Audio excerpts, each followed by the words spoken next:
decimals. Woo. Why am I throwing money down? Money is represented by decimals. So when you are worried about doing operations with decimals, think money. That's what I think of. Okay? So what we're going to do is we're going to kind of walk through how to do operations with decimals. So operations, add, subtract, multiply, and divide. I'm going to kind of frame it through money.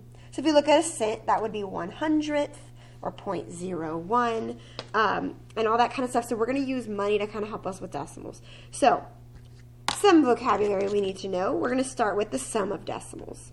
So this video is a reminder of how to add, subtract, multiply, and divide decimals only. I'm going to make another one for fractions, okay? So this one is to find the sum, which you need to know means the answer to an addition problem, of 2 or more decimals. What do you need to do? Okay? So let's think money for a second. Here's my example. I have 12 cents plus $1.45.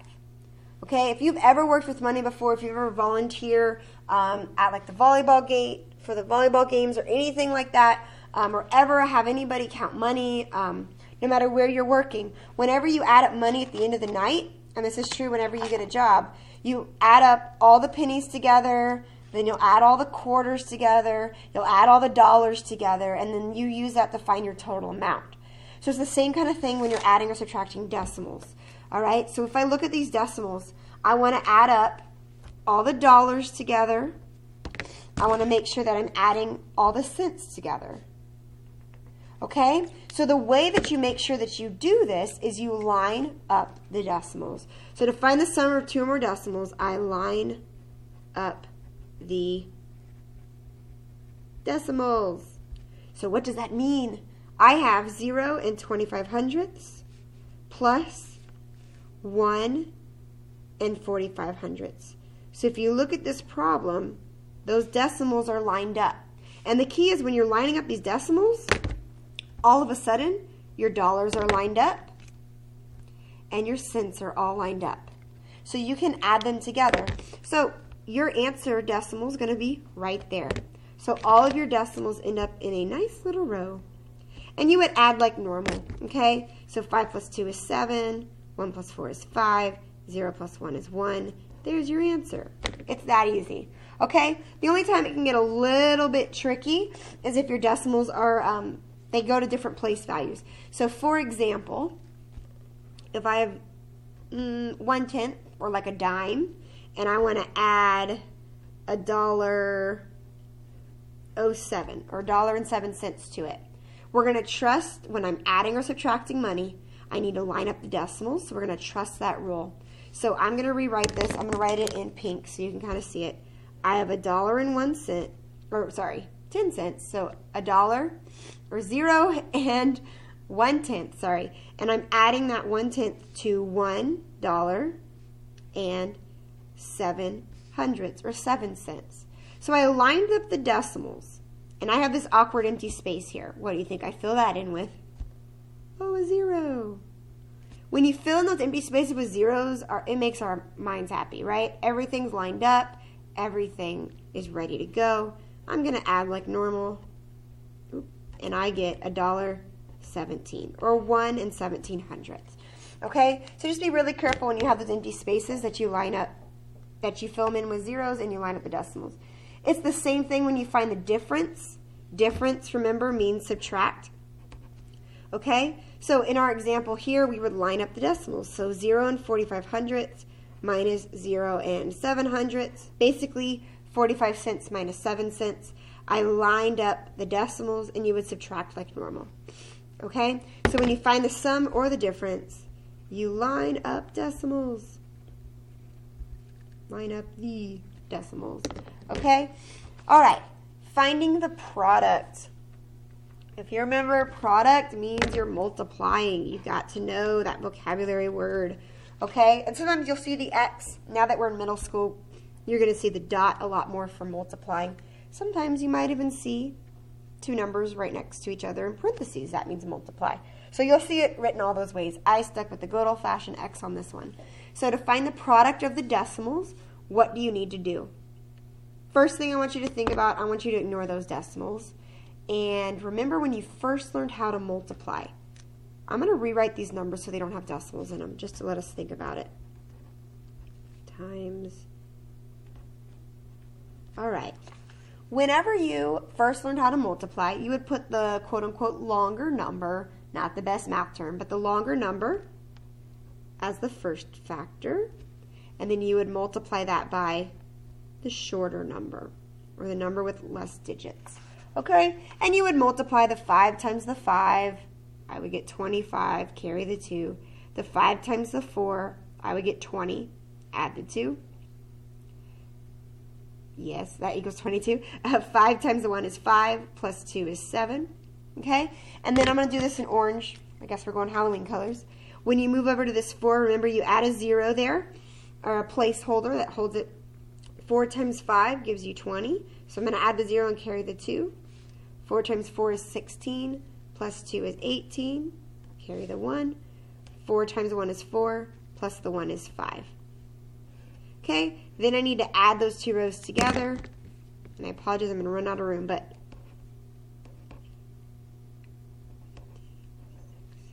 I get 65, or 6525, or 6,525. Okay, you basically just solved this question. I'm going to use red for a decimal. The only thing you've got to worry about now, look at your original answer, or your original factor, 1 and 45 hundredths. Your decimal is right, see if you can see it, right there. So I'm going to rewrite that. Times 0.45. Your decimal is right there. We did all that work and we figured out that it is 6525. I just don't know where my decimal goes. Okay? So we already did all this work. All right. We end up with this answer. The only thing we have to do that's new for decimals is we have to look, and in this first factor, there are 2 numbers after my decimal. There are 2 decimal places after that written down. On this one, there are 2 digits after that decimal, for a total of 4. So in my answer, I need to have, so here's 2 after. In my answer, I need to have 4 numbers after my decimal. So that's where my decimal has to go, and there's my answer. Good mathematicians will never start a number with a decimal, so we are going to write that because we're better than that. And there is my final answer. Okay, so when you're finding the product of decimals, you line them up like normal. So notice the decimals aren't always going to be lined up. That is a very common mistake that we make sometimes. Okay, so for example, if I have, I want to multiply 45 hundredths times 2 tenths. Okay, I want to line them all up on the right. So I'm kind of ignoring those decimals and setting them up like this. I could put that 0 there if I wanted. Notice the decimals aren't lined up. Not a big deal. I'm going to multiply like normal. 2 times 5 is 10. 2 times 4 is 8. Plus 1 is 9. 2 times 0 is 0. I'm going to be left with a bunch of zeros now. I end up with 9, 0. I count. I have 1, 2 numbers after my decimal, my first factor. 1 number after my decimal, my second. For a total of 3 numbers after my decimal. So I go to my answer. I have 1, 2. Oh, I need 1 more space and then my decimal. What do you think I fill in that empty space with? A 0. So my answer is 0.09. Okay? So I have decimal, 0, 9. I dropped off this trailing 0 because it's unnecessary, and I made sure that I put a 0 before the decimal, because a good mathematician will always start a number like that, not with a decimal. Okay, so those are your 2 main examples for finding the product. Last one we're going to do, which I kind of ran out of space, so that's okay. Find the quotient of 2 decimals. So you need to know that quotient means that you're dividing. Okay, so let's make this neat. Okay, so there's my fraction bar. That means divide. In case you didn't know, that's where the division symbol comes from. OMG, it's a fraction bar. Okay, so we are going to divide 15 hundredths divided by 3 tenths. So you have to be very careful that you put these in the right order. Think about when you read a book. You read from the top of the book to the bottom of the book, right? You're not going to open up a page of a book and start at the bottom of the page. So we're going to read this fraction from the top to the bottom, just like a book. 0 and 1500ths divided by 3/10. So what is being divided out? 0 and 1500ths divided by 3/10. And sometimes you'll hear like silly little tricks to remember, like donkey rides the horse, so Shrek rides the horse, so Shrek gets to sleep in the house. If you've ever seen Shrek, obviously I messed that one up. You'll hear top dog in the house, so the top number or the winning number or whatever goes in, quote unquote, the house. They're not the best math terms, but they can help you remember that this numerator always goes in the house. The way that I like to do it, here's your numerator and here's your denominator. Numerator goes in that house. The denominator's outside. Do not mess this up. Do not mess this up. Okay? Whatever helps you remember. But please don't think that the greater number, the bigger number, always goes inside this division symbol. That's not true. Okay? When you deal with whole numbers, yes. Oops. When you deal with whole numbers, yes, it's absolutely true. Okay? But when we are in decimal land, in middle school, high school, and in life, the bigger number, quote unquote, bigger number, could be inside or outside the house. You just got to know it's the top number. The numerator is always the one being divided out. All right. Now that we got that out of our way, let's do this division. So I'm going to do this on paper. I'm just going to copy this question down. 0 and 1500ths divided by 3/10. So let's kind of go back to our money example, okay? This is like you have 15 cents and you're trying to divide it out into 3/10 groups. Now that should sound weird to you. I can't take 15 cents, so let's pretend this is 15 cents. Well, maybe it is. Let's see. 8, 9, 10, 11, 12, 13. Hey, look, it is 14, 15. Okay, I take 15 cents and I want to divide it into groups that are 3/10. I can't do that. I'd have to like cut up the pennies. That would be weird. Okay, I could take 1500ths. I could divide it into 3 groups, 3 equal groups. Absolutely. Right? We know that. But I can't divide this into 3/10 groups. Okay? So I got to make this guy a whole number so that I can divide these 15 cents up. How do I make a number a whole number? I'm going to move that decimal so it's at the end. Okay? Now what's actually happening is you are multiplying by a power of 10.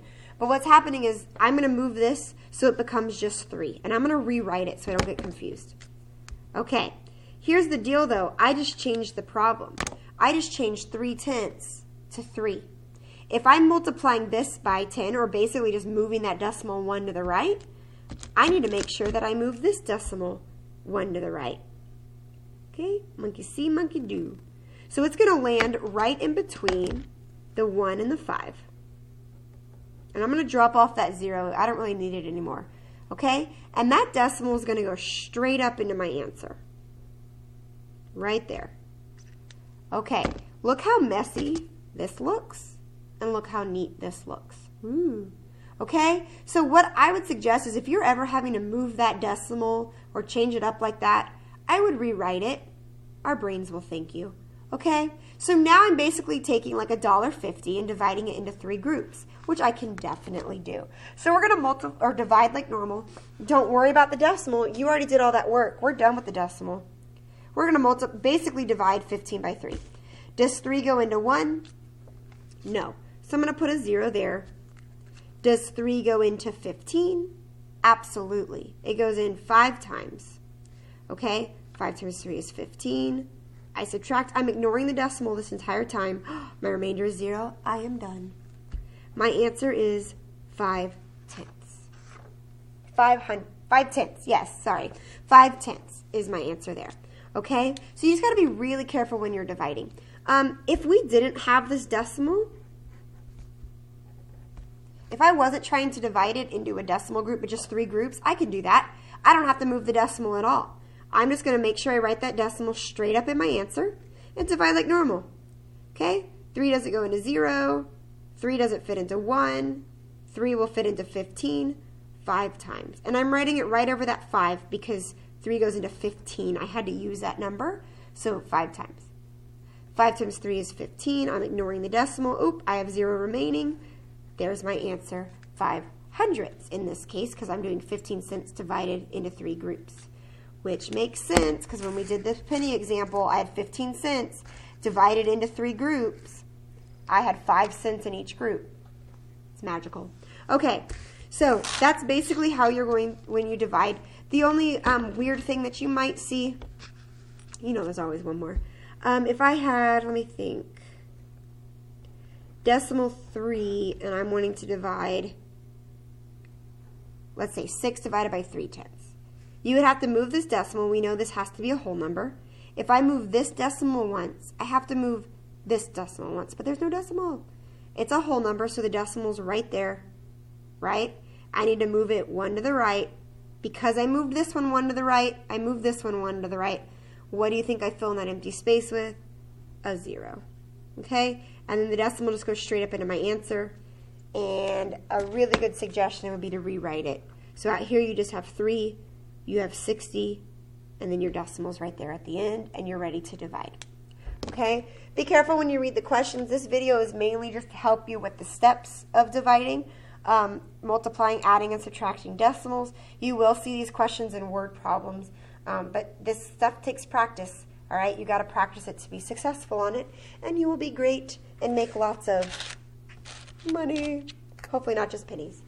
All right. Thanks for watching.